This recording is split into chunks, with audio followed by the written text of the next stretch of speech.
Before we start the show, just a word from our sponsor, Undeniable Press. For all your screen printing needs, located in the Corktown district of Detroit, Michigan. If you ever need any t-shirts or any other little promo accessories, posters, or whatnot printed up for you, go to Undeniable Press. They're located, once again, in the Corktown district of Detroit, Michigan, and you can reach them at facebook.com/undeniablepressdetroit. And those same guys who do Undeniable Press also have a clothing line called 20 by 20 Apparel. It's very much wrestling themed, all sorts of nostalgic themes in regards to the history of wrestling. And you can go check out their clothing line at 20x20apparel.com. That's the number 20x, the number 20apparel.com. Now let's start the show.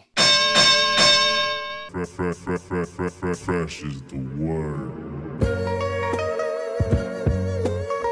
I'm Jim Duggan, got long wood for plenty hoes. I keep it fresher than fresh, but you already know. You suckers bummy, I'm money, I got a ton of flows. My weed loud like a motherfucking thunder roll. Your shit quiet like you ballin' on a budget though. We see your kicks and we laugh and yellin' what are those. You see me shining like a suit on puffy. You know my grindin' shit is too strong, buddy. That's why the dude call money. I be stuntin' like it's nothing at all, cause it's nothing to me. It's probably something to y'all.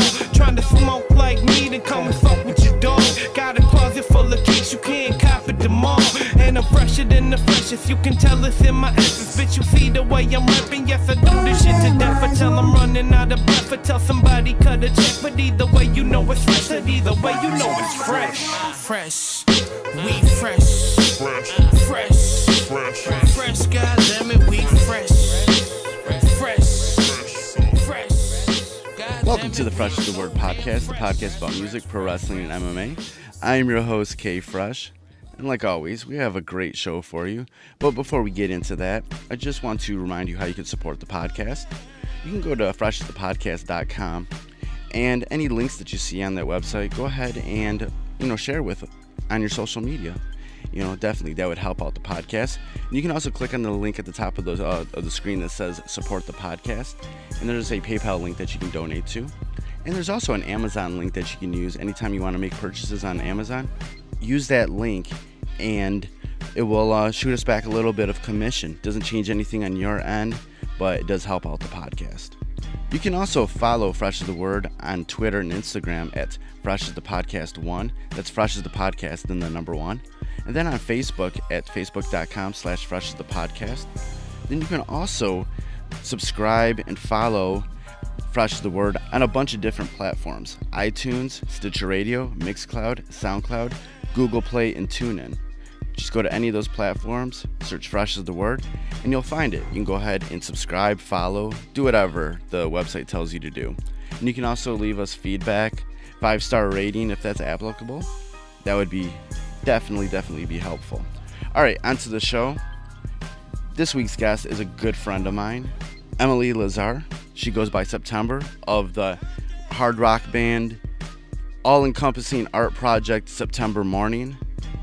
They have a new video that comes out today. It's called Till You See Heaven, and we talk about that. We talk about their first issue of their comic book that came out through Top Cow Productions, Image Comics, the first volume of the September Mourning comic book.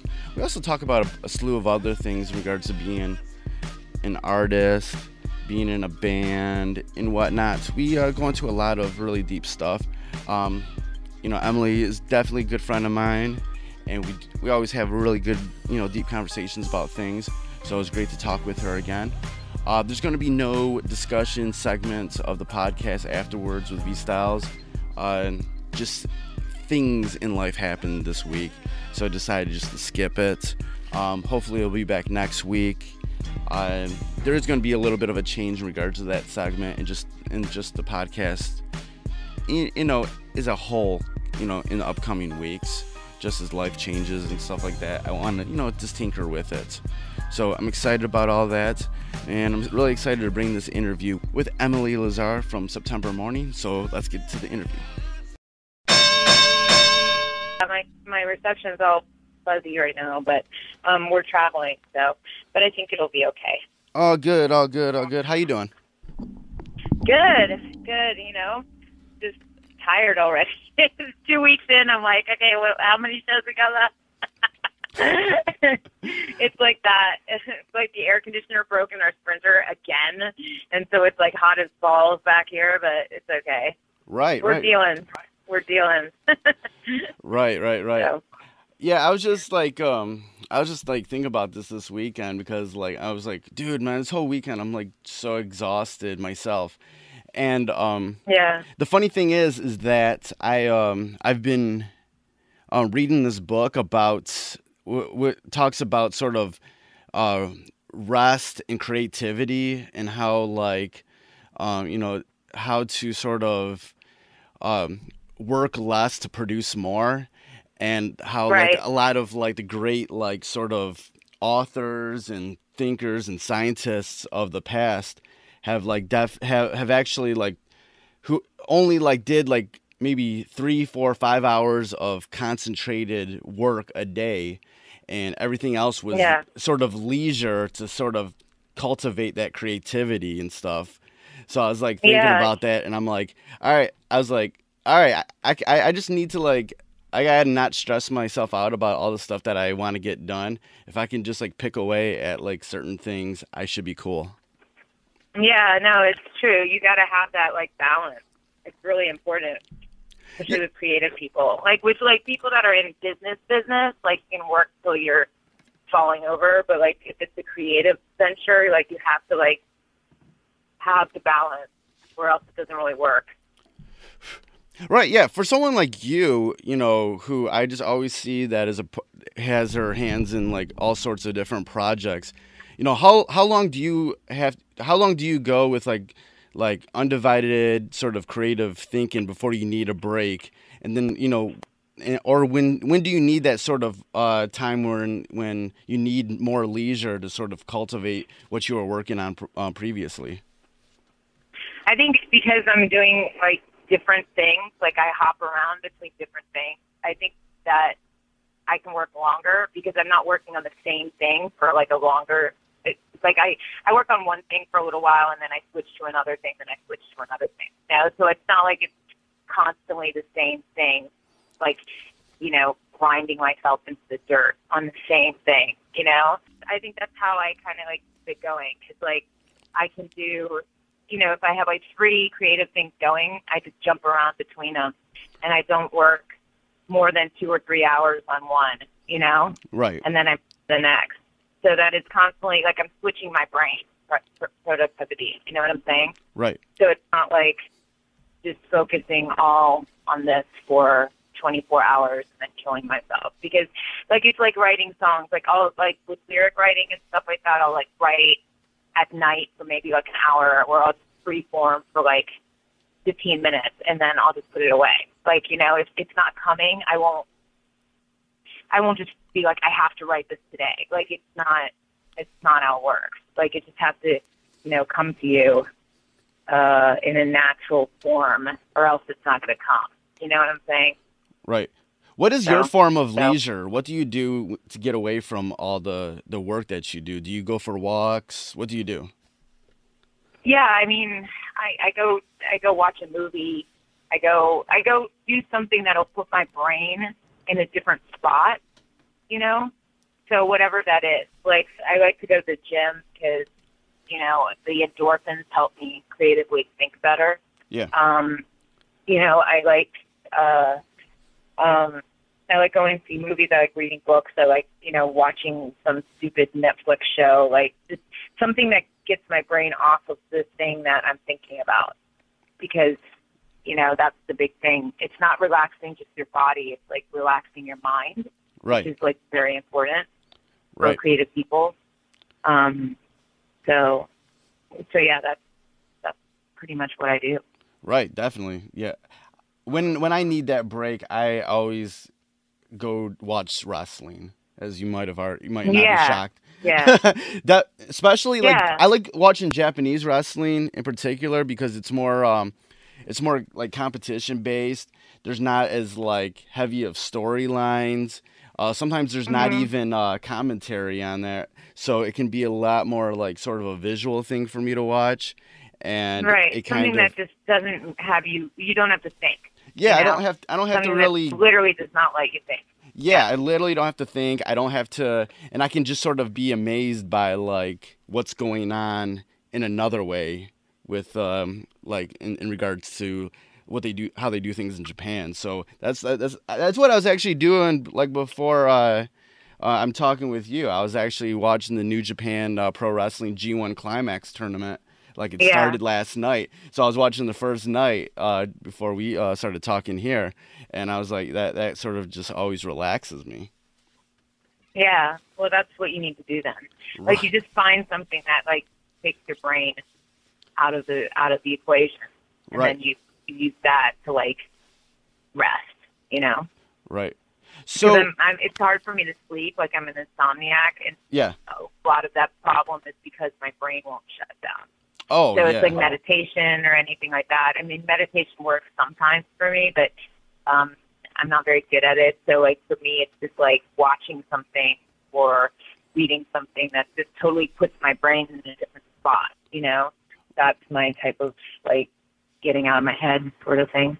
Right. Yeah. Like recently, like when my brain is like screaming, along with like the wrestling, I've actually been getting more into reading comic books, and that's actually been able to get my mind out of like this weird place. That's kind of like what started me into comic books in the first place. It was like that thing, that and anime, like just kind of like was that place where my brain could go that like it wouldn't think of anything else. It would just be focused on these silly characters or these cool superheroes that like I had nothing in common with, or at least I thought so. And like it just got me out of my headspace. You know, and so I think that that's why I got so drawn into that whole world. Is because, excuse the pun, you know, but like, you know, that's why I think I did. Right. And speaking of such, just recently, the September Mourning comic book has been officially out at comic book stores now. How's everything going with that? You know, what's been the response? Oh, it's been great. We sold out of a lot of books, and the response has been, you know, really positive, and people seem to really like the storyline and love the characters. They just, they like the world we're creating, you know, and bringing it to stage and bringing it to life in so many different formats is exciting for them. Great. One of my favorite parts of the first issue of the comic book comes on the first page. When you're sort of describing the subject of whims of fate, but then in the most matter-of-factly way, it goes into who turns out to be kind of an asshole. I just thought that was a nice touch. Yeah. I mean, we've all kind of felt that, you know, we've all kind of felt like these times in our lives where, you know, like, geez, like, why does that have to happen now? You know, like, so it's kind of playing on that thought process that we've all had. Right. The characters that you kind of, you know, put together in the comic book, where are you pulling from? Because I know recently you posted something on Facebook about how when you were growing up, you were making characters up for you and your friends, and nothing has really changed in that matter for you. Like, where are you pulling from these characters? I don't know. Like, sometimes they just come to me, you know, like it's like we were talking about putting your brain in a different spot and then going back to your creative vision, and things just happen. They just, you know, kind of appear, you know. I think all the characters are made up of little pieces of me magnified and like put into like, you know, personified into a different form. I think that's where all these characters come from, and the world kind of like initiates where they're gonna, like, who they're gonna be as well. You know, creating the world, really knowing the world that you're creating really helps you create characters. I think that's a very true statement when you're writing. Is there anybody specific that the Claire character is based off of? I think that it was probably based on one of my very good friends when I was a little girl. She was one of my best friends in grade school, and I think that, and she had such an attitude, and she was funny, and I think that a little bit of her kind of came through that Claire character. Right. Was there sort of a real life comparison to what that Claire and September relationship is in the comic book in real life? I mean, not. I mean, our like my friend and I, when we were growing up, we didn't really have like, of course, that relationship, you know. Yeah. But you know, I think that I've always wanted a little sister, and I think that, you know, I just kind of made one in this comic book. You know? So why not? I think, you know, I can't have one in real life, so I'm going to make one in this book, you know, sort of thing. So I think that a lot of that came from that. Right. Another thing that you mentioned in one of your Facebook posts was you were talking about this drama club from back in your teens, this group of friends that were around you that helped like sort of mold your artistic side. You know, talk about that more. Yeah. What really sticks out about that time in your life? Just all the experimental crap we did. Just like, you know, I mean, I wasn't the most clean living person back then, you know, and I started really young into like a lot of negative things. But in a way, they kind of sculpted who I am, you know, like I think you need to go through a lot of negative stuff to get to the positive stuff. I don't think everything is unicorns and rainbows right out of the gate. You know, I think that when people have lives like that, where they're just handed things over and over again, they don't really appreciate them as much as somebody who had to go through the crap to get there. And I think that a lot of my friends and I were part of that.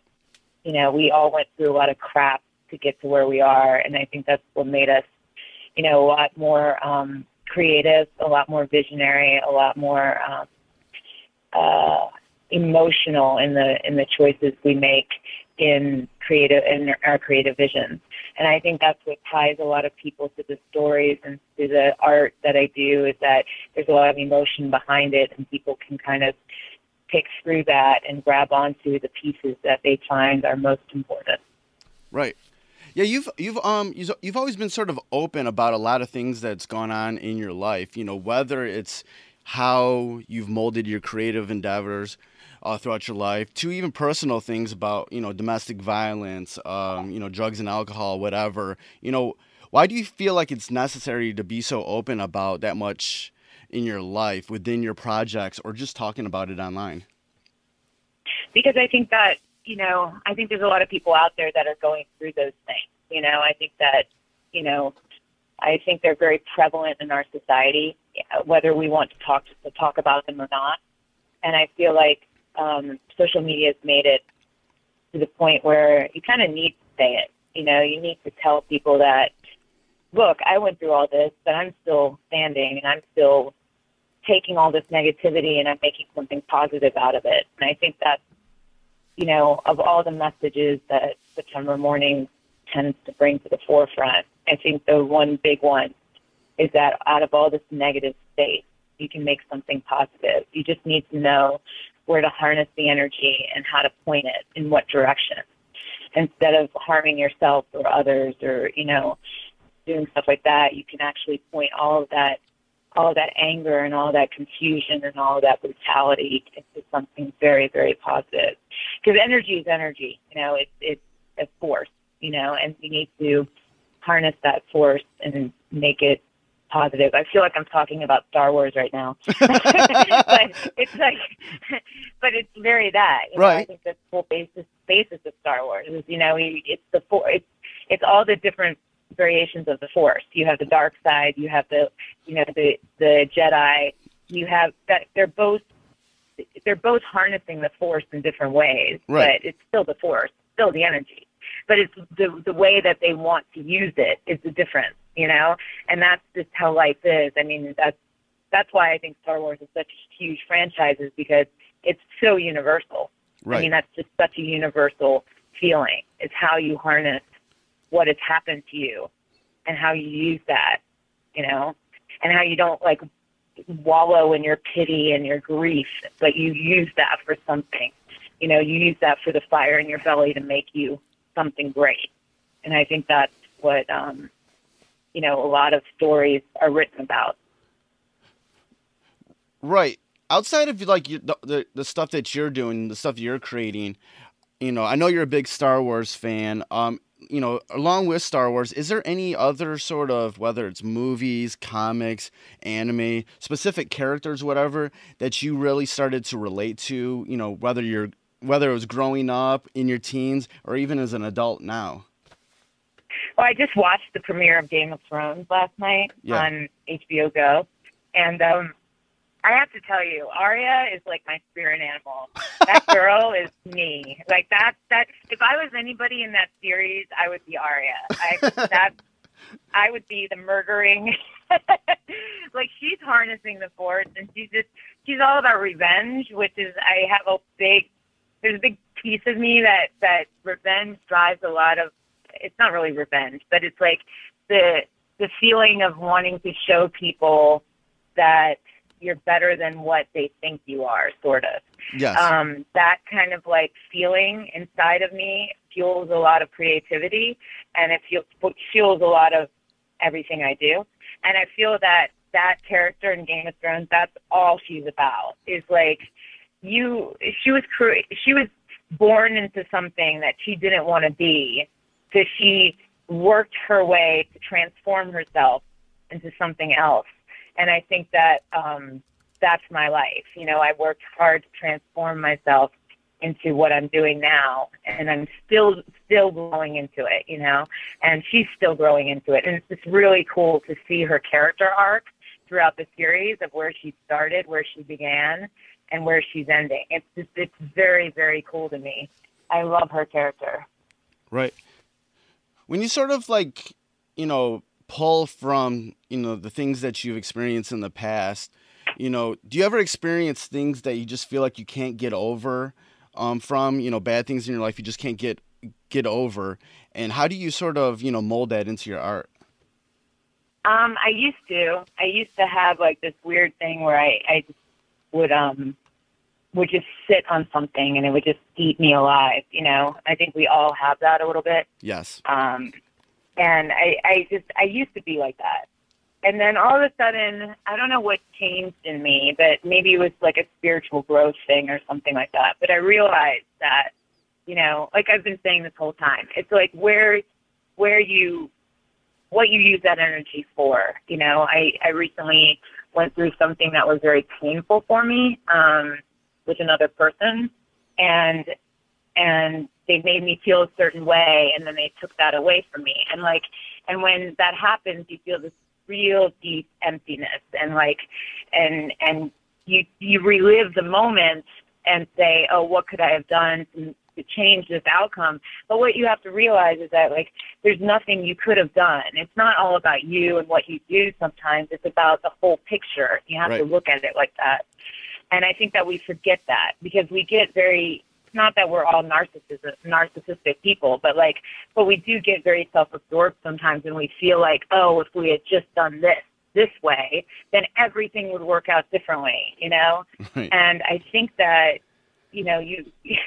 there's a greater energy in life that's driving us, and sometimes even if you make different choices, you still end up on the same road. And I think that you just have to make better choices going forward, and maybe the choice that you made this last time is there to show you that next time you don't make that choice.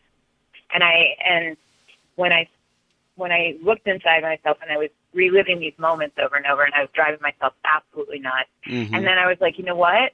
The lesson here is not to do this. The lesson is not to make myself go crazy and make myself feel bad and cry and whatever I want to do.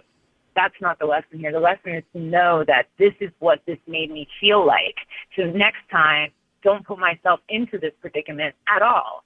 Avoid it at all costs, because it's never going to be positive for me, and use that and write a song about it, or make some art about it, or take all that emotional energy.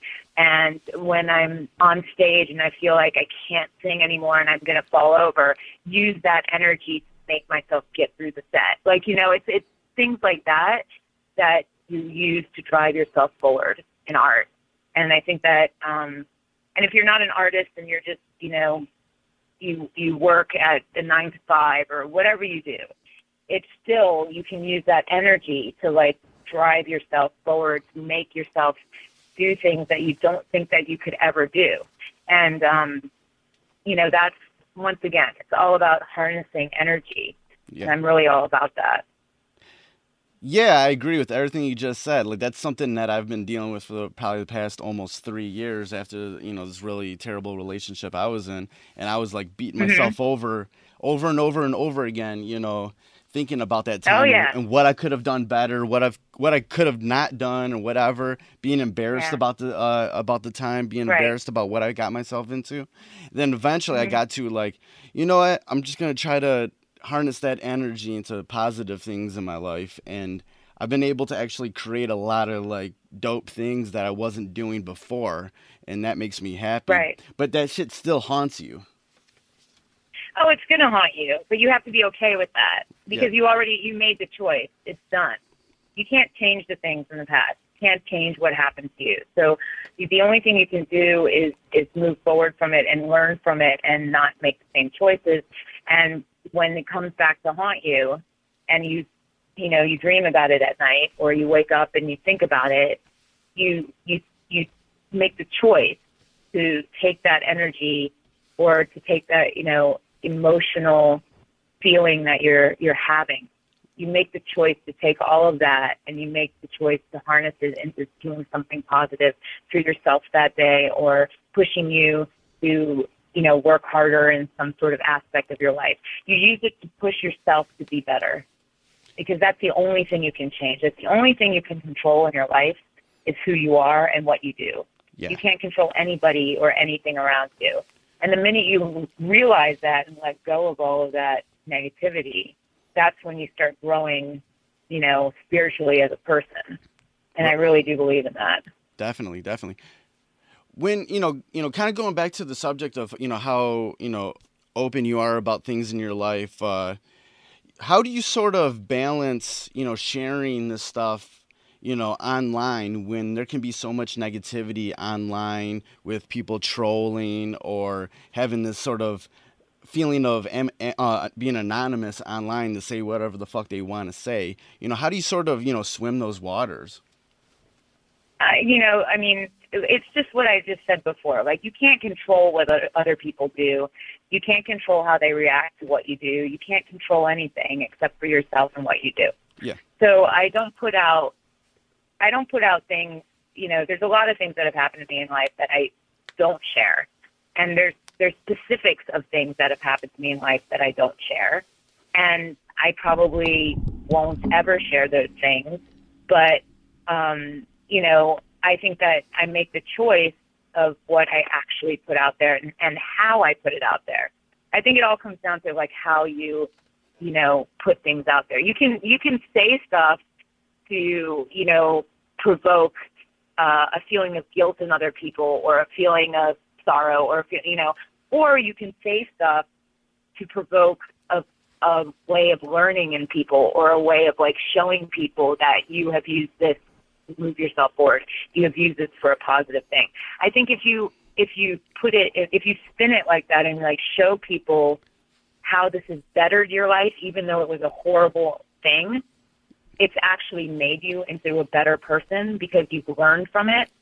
Nobody can talk shit on that, Right. There's just no way you can.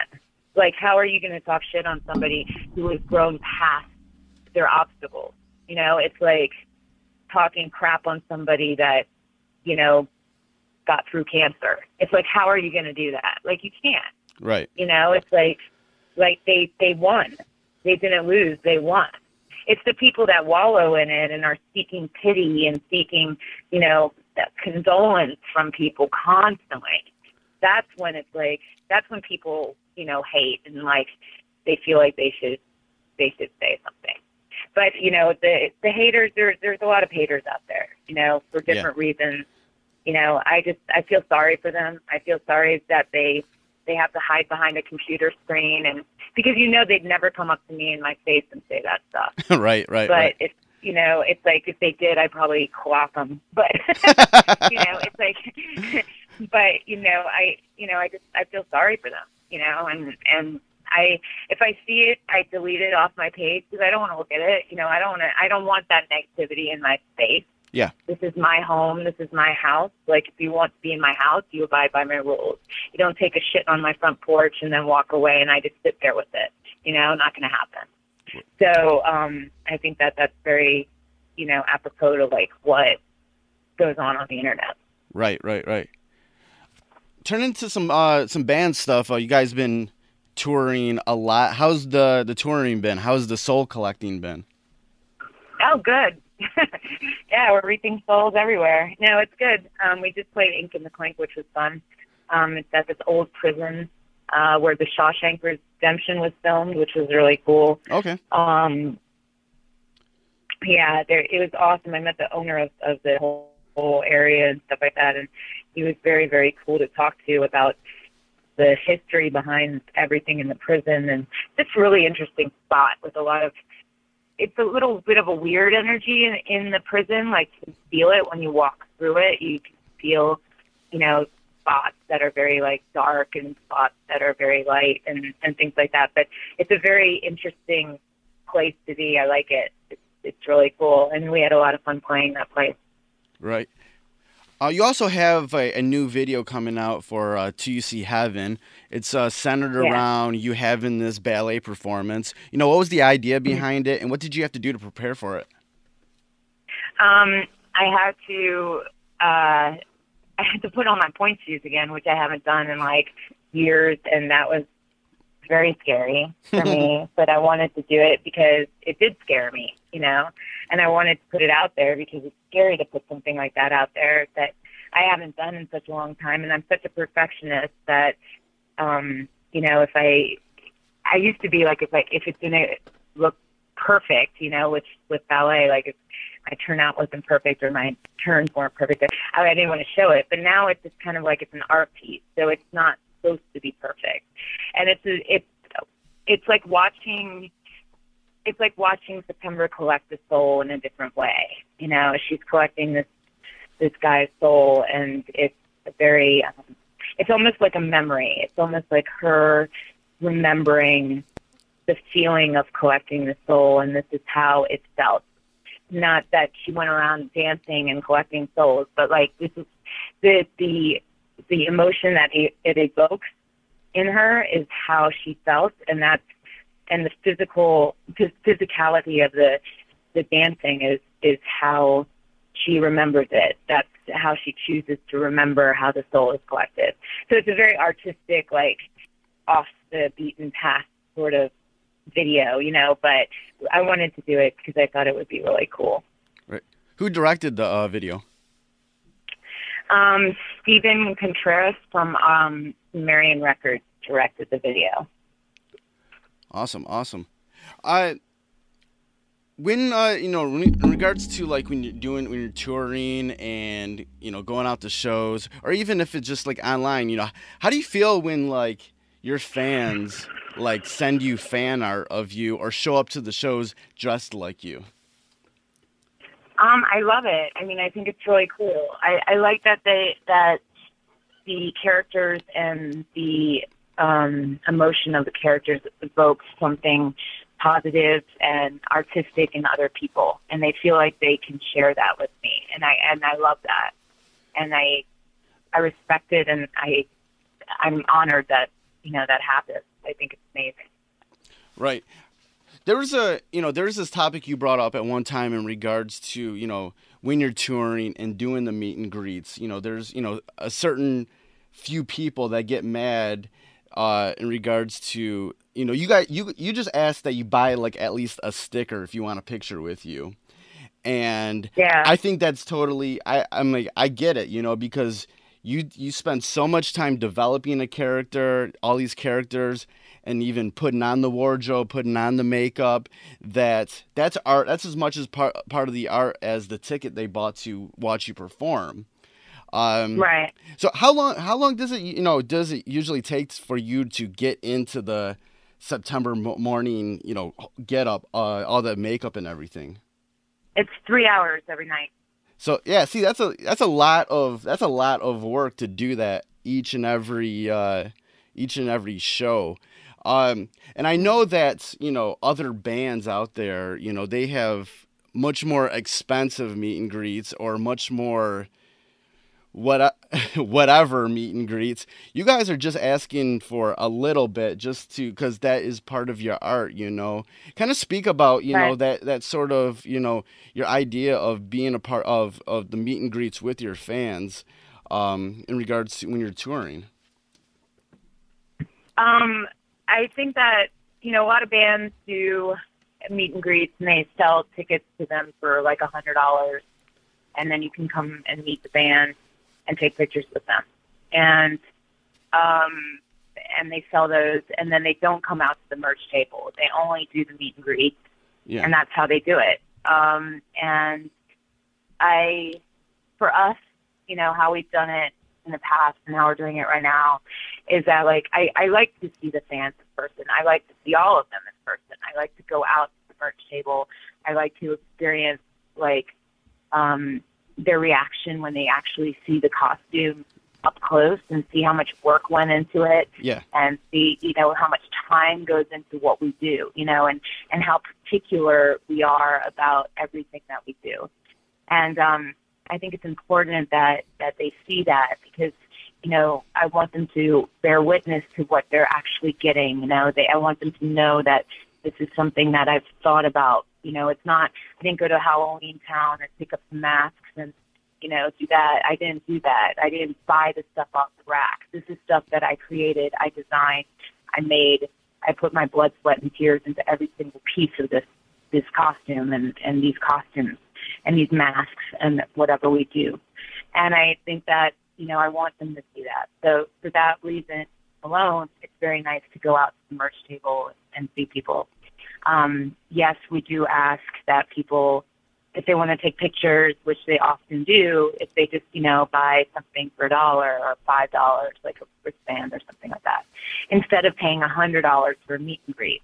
Because I know that a lot of people can't afford $100 for a meet and greet, but Right. I still want to see these fans and I still want to be there for them. And, the $5 to them might not mean a lot, or it might, but it does help with the makeup expenses and the costume expenses and the touring expenses. Like, every dollar really helps us get to the next city and, save up to make a new costume for me, which I desperately need right now. And things like that. And I think that when you express that to the fans and you tell them, like, this is actually for, making new art pieces. This is actually for expanding the universe. This isn't for us to go off and buy a Maserati. This is for us to actually do something positive to show you next time we come through your town. Look, you helped us create this new piece of this world. This is what you did. It's not us. It's all of us.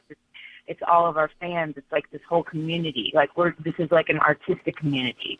And every time you buy a T-shirt, you're becoming a part of this community, So I think that when they understand that, they understand, this is how it works, and I think that if you communicate that to fans, they really get it.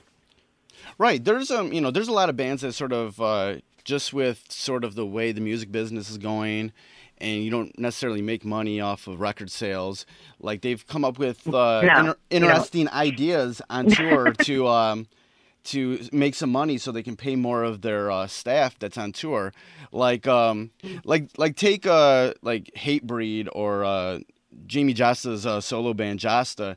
There's times when he's like had like a roadie for a day thing that he would sell off, and there's a person who gets to be a roadie for a day and they love it and everything, and they get to be a part of something, and he's like, yo, I'm not doing this for greed. I'm doing this so I can pay my the rest of my band or my guitar techs or whatever the money that they deserve to be making on this tour. None of this is for greed. Right. We're all trying to find ways to make more money on this so everybody can eat while we're on tour and make the money that they deserve to make.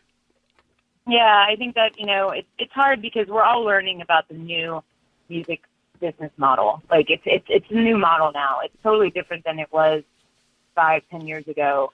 It's even different than it was a year ago. Like, it keeps changing. But, like, you have to get out of that mindset that rock stars are rock stars anymore, because they're not.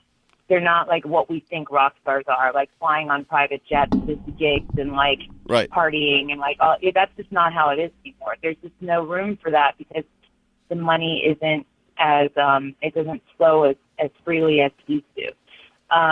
So you have to be more creative in how you earn, you know, your salary, how you earn, you know, how you make your money. Like, this is a job. You know, it is an artistic vision. It is creativity. I do it for the art, but it also is a job. You know, it's there to pay our bills so that we can actually do it, you know, and we can actually survive on the road. And I think that, you know, a lot of people still to this day think that it's a lot more glamorous than it really is, you know, and a lot of the older bands that I talked to that were big in their heyday, you know, where the money was flowing more freely, you know, they even say that it's a crazy number crunch now. You know, they're not doing 10 tour buses anymore. They're doing one, and they're barely doing that. You know, it's crazy how much it's changed. And the influx of hip hop culture and different EDM and different types of music that have become so much more popular than rock music has changed the mechanics of the business as well. And I think that a lot of people don't realize that we're not just, it's not just because of CD sales declining. It's also because of the change of the climate of personal taste in music dictating how much money is spent on our specific genre. And I think that in itself is something that people forget, you know, and they forget that it affects us very personally on a monetary level. Right. And I think because of, you know, being forced to do that, I think a lot of bands, you know, not all of them, but there's a lot of bands in sort of the hard rock and metal, you know, genres that have been able to do this sort of be more creative with, you know, what they do on tour or do with their merch and everything. And it's very interesting. Like I've already brought up a bunch of times, you know, I'm big into wrestling. And when you go and see like how indie wrestlers sort of do their merchandise and, you know, make their money on the road, it's actually really fascinating. You know, they do their own merch table and have all these amazing creative designs. And I almost think that pro wrestling is actually, you know, eclipsed music in regards to cool merch, you know. So, you know, I definitely believe that like a band like yours and, you know, a lot of other bands have become very creative in a positive way in regards to how they, you know, can make money and sell merch and whatnot. Yeah, I think that it's cool. It's cool to be pushed creatively to expand your creative vision. I hate when it's forced, but it has been forced now because of the situation and the climate. I mean, I don't like forced creativity, but it's kind of, like you said, it's good because it has made us more creative. It's made us think a lot more outside the box and how we do things. So that is a positive way of thinking about it. Right, and now like when you think of merch, you can like be like, okay, what's this next T-shirt we can do? Maybe we can take one of our songs and sort of put a visual spin on it, and this will be our next T-shirt. You know, there's a lot of stuff in that manner that can happen now because of, you know, you're sort of forced into that sort of way of life. Yeah. Also, and another thing that I just wanted to mention is, like, you know, I've been to a few of your shows and afterwards come talk with you, and you're always a really, you know, nice and, you know, it's very warming to come and talk with you. You're very inviting. So it's just like, that's like a really good thing to know about a band is that, you know, the member, whether it's the lead singer or their members are like cool people to go hang out with after the show. Yeah, well, we try to be that. I mean, I think that, you know, there's no need to be pretentious or anything like that. I think I see a lot of bands that are kind of like that. Yeah. You know, that put up these walls and you know, we're this big, and so we, you know, have bodyguards and we have this and that. And I mean, I understand, like, people do get crazy sometimes. I've had it happen to me. But I think that, there's a balance. Yeah. There's always a balance. And you have to keep yourself protected in a way, because that's how you are with people you just meet anyway, It's like, I think that the society has to realize that even though, you buy the music, buy the t-shirts, stuff like that, you haven't bought the person. Right. You don't own me. You don't own my band. You own a piece of it, but there is a respect in both ways. It goes both ways. I respect you in your space, and you respect me in my space. And I think that's a very important thing to realize. And sometimes it does get a little crazy one way or the other. And I think that's when, people have to be put in check. But I think for the most part, we have such great fans and such good people surrounding this project, and the energy around this project is very positive, and we try to keep it very much that way. Right, and I definitely like that.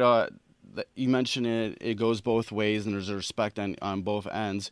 I don't necessarily like when there's a sort of an obligation set from either side, whether it's an obligation set from the artist to like, you should be buying my music, or an obligation from the fan for whatever reason, whatever thing that gets always sort of murky on me. Like, okay, I'm not gonna name the band, and I know it's a band that you've toured with, but there's this one band that I was at their show.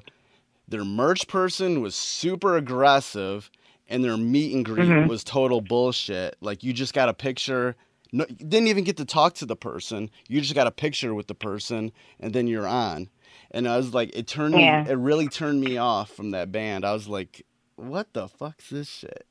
It was just like, So there definitely needs to be boundaries, but at the same time, there should be respect, going both ways. Yeah, and I mean, we all realize that we're human beings. So like, there's some people have off days. You're never like perky and fun every single day of your life. Right. And artists are very I don't want to say temperamental. That's a negative way of putting it, but like we're emotional people. So you have to realize that. So it's maybe one day the meet and greet isn't as high five everybody, like share a pizza sort of thing.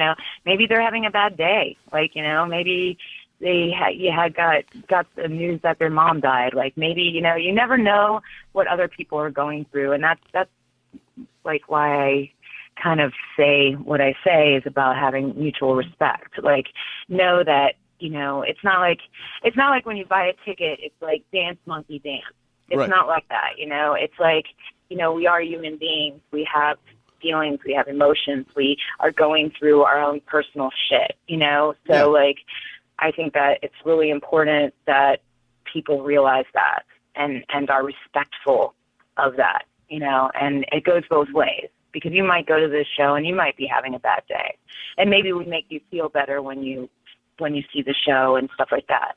But you don't know what's going on in each one of our personal lives, if we don't share it directly. So. Yeah, definitely. Before I let you go, now, you have a new video coming out. The first issue of the comic book is out now. What's next for September Mourning? We're writing a new record. That's the big thing right now, is writing new music. We just need a new record, and it's time. The other ones, we've done a lot of touring on this other record, and we want to do something new and fresh and really develop the sound and come out with something that's absolutely like jaw-dropping. Right. That's my goal, is to really develop the music. I think the image and the show, and we've developed that a lot, and I think the music now really needs to get on board to where we are physically and visually. So that's what we're looking for. What did you learn off that first record that sticks in your mind right now as you go into writing this new record? I think that really honing in on our sounds and figuring that out. We touch on a lot of different sounds in this last record, and I like that. I like that it's eclectic in a way, but I really want to have a very cohesive record this next time around that focuses on the sound and takes more risks than we took on the last one. I want to take those risks. Yeah. I want to take those artistic sort of risks and and really make them count. You know, I think that it's important. You know, the band is very, you don't see a band like us every day, you know, and the music should be the same way. You don't hear a band like us every day either. Like, it needs to follow suit to what you see. And I think that's what we want to, we're developing that now. We've been developing that over the past couple of years. And I think that we're really going to knock it out of the park this time. So we're really going to focus on that. Awesome. If anybody wants to, you know, find more information about the band, the project, anything online, where should they go? SeptemberMourning.com, MOURNING.com, and it has all of our socials. It has our tour dates. It has videos. It has merch, places to buy merch. So you can just check out that website and you'll get everything. All right. Fantastic. Like always, it's been great talking with you. Okay. Thank you, Kelly. Appreciate it.